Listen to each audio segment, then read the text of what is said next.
日上三竿，魏婴终于打着哈欠爬了起来。他一看钟，12点，大概忘机已经放弃他了。魏婴想，然后他就觉得有什么毛茸茸的东西搭在自己脚上，他低头一看，忘机正严肃地盯着他。魏婴于是蹲下来，和忘机对视，怎么了？忘机就往一个方向走，走2步就回头看一眼魏婴，见他还蹲在原地，低低地喵了一声。魏婴一头雾水，你这是要把我带哪儿去？忘机不答，当然他答了魏婴也听不懂，他只是继续往前走，魏婴也只好先跟着。这一走就走到了厨房，忘机站定，又示意了一下时钟的方向。12点，该吃午饭了。魏无羡摸着脑袋想，嗨呀，师姐这是给我送了个人工啊，不对，猫工闹钟啊。忘机的到来让魏婴的生活规律了不少。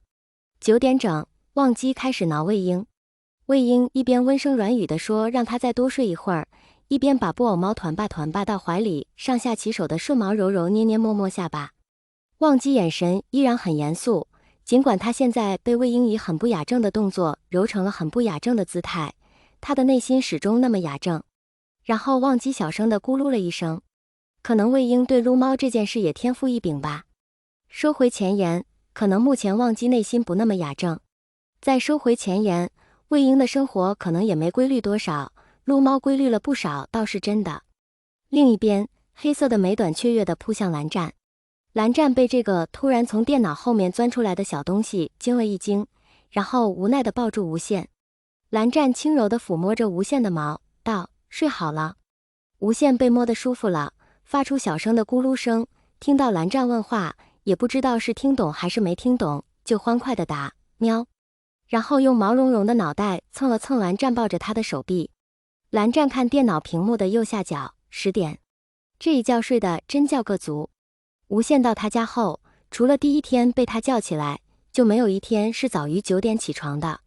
蓝湛一边继续抚摸黑色的美短，一边出神想无限刚来的时候。蓝焕把黑色的小猫从蓝色的猫包里抱出来。蓝湛看了2眼，蓝色的猫包上竟然还绣着卷云纹，怎么觉得看起来像是兄长的手笔？兄长原来这么喜欢猫？然后蓝湛一抬眼就对上了一双黄澄澄的眼睛。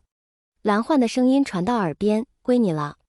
蓝湛愣了愣神，好半天才想起来发问：兄长，为何？蓝焕直接堵了他接下来的话：陪你的。顺便工作室的小辈们都很想养只猫，但办公室里不方便，你这儿最空闲，便养在你这儿了。蓝湛皱眉，仍想拒绝，但还是没说出口。他工作时喜欢独处，便自己在工作室近处买了处房，工作生活都方便。这送上门的猫，他倒是真可以接手的。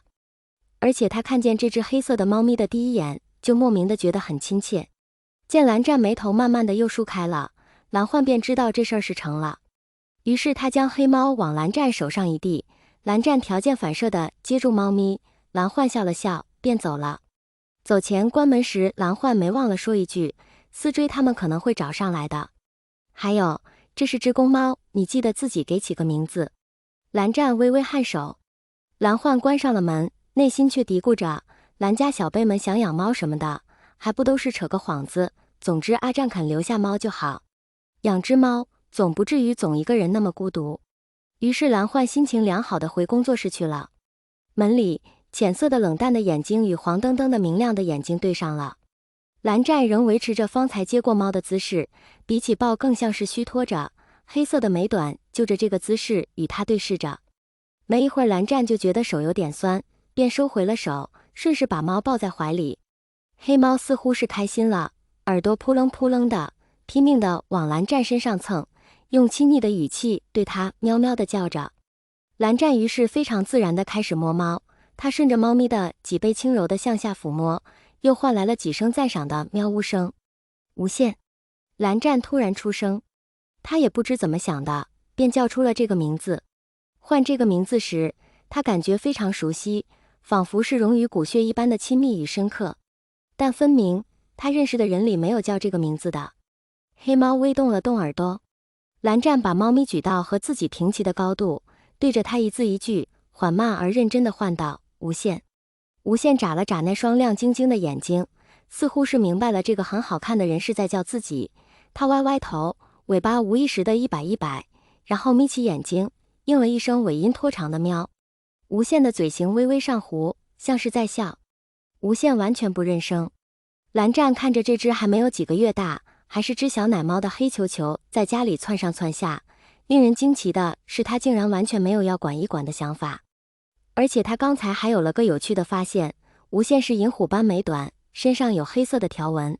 线线两只前腿并起来的时候，黑色的条纹会拼成一个爱心，特别可爱。蓝湛在心里想。这个时候黑球球蹭了过来，绕着他转圈圈，咪呜咪呜的叫。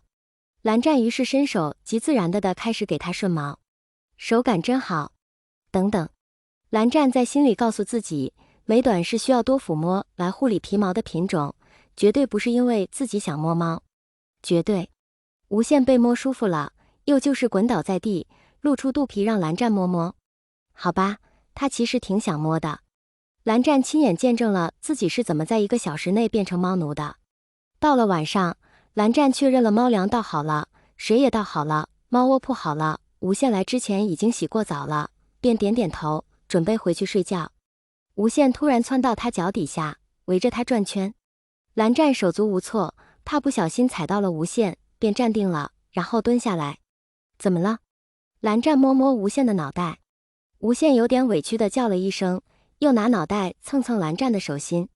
蓝湛思忖片刻，把无限抱回他塞了3层软垫的猫窝，又安抚地揉了揉，低声道：睡觉吧，晚安。刚才还很委屈的美短眼睛立刻亮了起来，回了蓝湛一串欢快的喵喵喵，然后就把自己团起来了，一副我最乖巧快夸我的模样。蓝湛神情温柔地给无限顺了顺毛，这才起身回房。他关门的时候又回头看了一眼，无限还在望着他。客厅里的灯已经关了，只有些从房间透出的光。黑色的小猫整个身子蜷在猫窝里，头朝着他的方向，一边做出乖巧的样子，一边却又止不住地眼巴巴地望着他，一双眼睛亮闪闪又湿漉漉的，一眼就望进心头最柔软的地方。